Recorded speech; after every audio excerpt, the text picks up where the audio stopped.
Vlade Divac just accused Nikola Jokic of committing the one sin a Serbian athlete is never supposed to commit. Most fans outside of Europe saw this as a simple spat, an old legend yelling at the new king to get off his lawn, demanding he play for the national team after another summer withdrawal.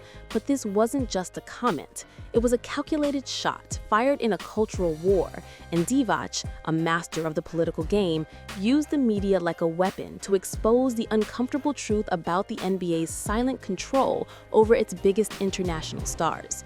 He didn't just share an opinion, he executed a strategic media play designed to force a national conversation and corner the reigning MVP.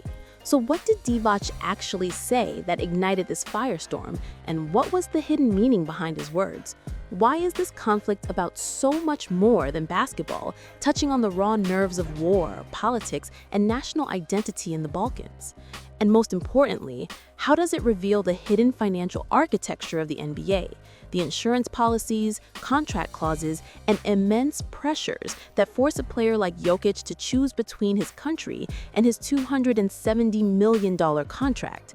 We had the full interview transcripts from Serbian state television, the specific FIBA bulletins on player eligibility, the back-channel communications between the Nuggets and the Serbian Federation, and the timeline that lays the whole power struggle bare. To understand the explosion, you first have to understand the man who lit the fuse. Why does Vlade Divac, of all people, have the authority to publicly condemn Serbia's greatest ever player? Because his career wasn't just played for NBA teams, it was forged in the crucible of the Yugoslav wars. While playing for the Lakers and Hornets, Divac was also the face of a nation splintering apart. He famously continued to represent his country through sanctions, conflict, and political turmoil. His painful public fallout with Croatian teammate Drazen Petrovic, immortalized in the documentary Once Brothers, became a symbol of the war's devastation on a personal level. For Divac, the national team jersey wasn't fabric. It was a political statement, a symbol of resilience and identity when everything else was collapsing. After his playing career, he didn't fade away. He became president of the Serbian Olympic Committee and served in high-ranking roles in the country's basketball federation. He isn't just a retired player, he is a political and cultural institution. So when Divac speaks on national television, he's not just speaking as a former king, he's speaking as the conscience of Serbian basketball, a man who believes the flag on your chest is non-negotiable, and he knows exactly how to frame a narrative to maximum effect. And that's why his carefully chosen words on a morning talk show on October 12, 2025, didn't just create a ripple, they created a tidal wave. Speaking with the calm, almost paternal disappointment, a tone designed for maximum impact, Divac stated, quote, "To refuse the call of your country when you are healthy is not about fatigue. It is a betrayal of those who came before you and those who look up to you. No amount of NBA pressure excuses this." The key word was betrayal. It was intentional, devastating, and delivered for the cameras. Within hours, Serbian tabloids weaponized it. The front page of Kurir screamed, "Jokic spits on Serbia," while Informer ran with "Divac defends the nation's honor from NBA millions." Social media erupted into a civil war, pitting fans who saw Jokic as a global ambassador against those who saw him as a deserter. Divac knew this would happen. He was tapping into a deep-seated cultural value of patriotism, particularly potent in the Balkans, where national identity is inextricably linked to sporting success. He forced everyone to pick a side, creating a narrative that was impossible for Jokic to remain silent from the comfort of Denver, Colorado. Divac didn't just criticize Jokic, he handed the nationalist press a ready-made villain, and in doing so, made it impossible for Jokic to remain silent. But while Serbia was debating patriotism, the Denver Nuggets front office was quietly sighing in relief. Why? Because Jokic's personal decision is exactly what their 9-figure investment demands, and they have the contractual power to ensure it. The common belief is that the team can't stop a player from competing for his country. The reality is a labyrinth of contractual clauses and financial risk management. Jokic is operating under a 5-year, $270 million supermax. According to the NBA FIBA agreement, specifically Article 11, Section 3, A team is not obligated to consent to a player's participation if their own medical staff determines there is a reasonable medical concern that participation would subject the player to an undue risk of injury. In the modern NBA, end-of-season fatigue and preventative load management for a high-usage center are easily justifiable medical concerns.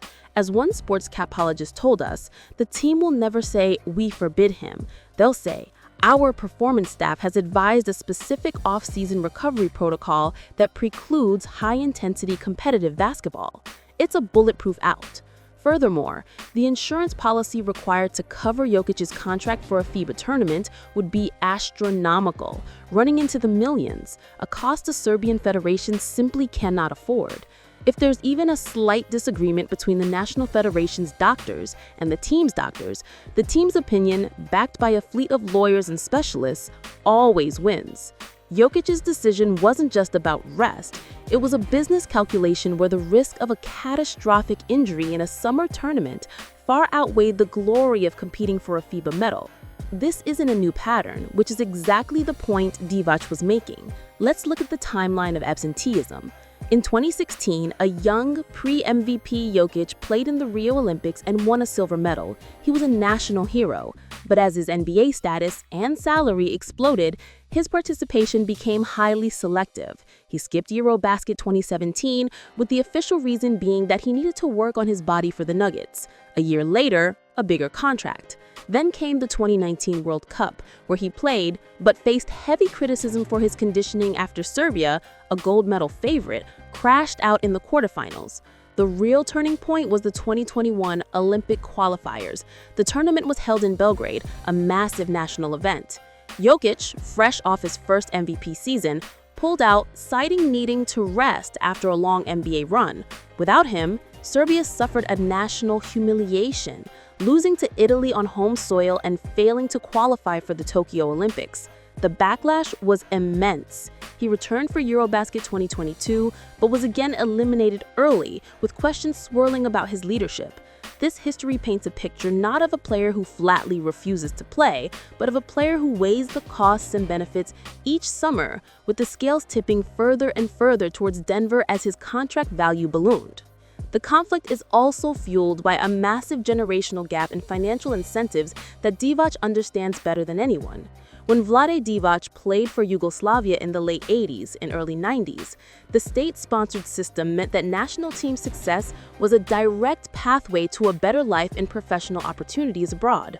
The financial rewards, while modest by today's standards, were life-changing. Playing for the flag was not just a matter of pride, it was a matter of professional survival and advancement. For Nikola Jokic, the calculation is completely inverted. His wealth, his legacy, his entire professional ecosystem is secured by his NBA contract. His endorsements with brands like Nike are contingent on his status as an MVP, not his FIBA medals. A summer spent with the national team offers him zero financial upside. He is not paid to play, but it carries an enormous risk. A serious injury could trigger complex clauses in his supermax or jeopardize future earnings that dwarf anything he could gain from international play. Divac played for glory and opportunity. Jokic plays to protect an already secured financial empire. This is the cold, hard math that underpins the emotion. Divac sees a lack of heart. The NBA and its financial partners see prudent asset management. To truly understand the sting of Divac's criticism, you only need to look at Bogdan Bogdanovic. The Atlanta Hawks guard has become the national team's captain and its undeniable heart and soul, the anti-Jokic in this public narrative. Despite his own significant NBA contract and a history of knee injuries, Bogdanovic almost never misses a summer call-up. He is consistently the team leader, the emotional core who speaks passionately and publicly about what it means to wear the Serbian jersey.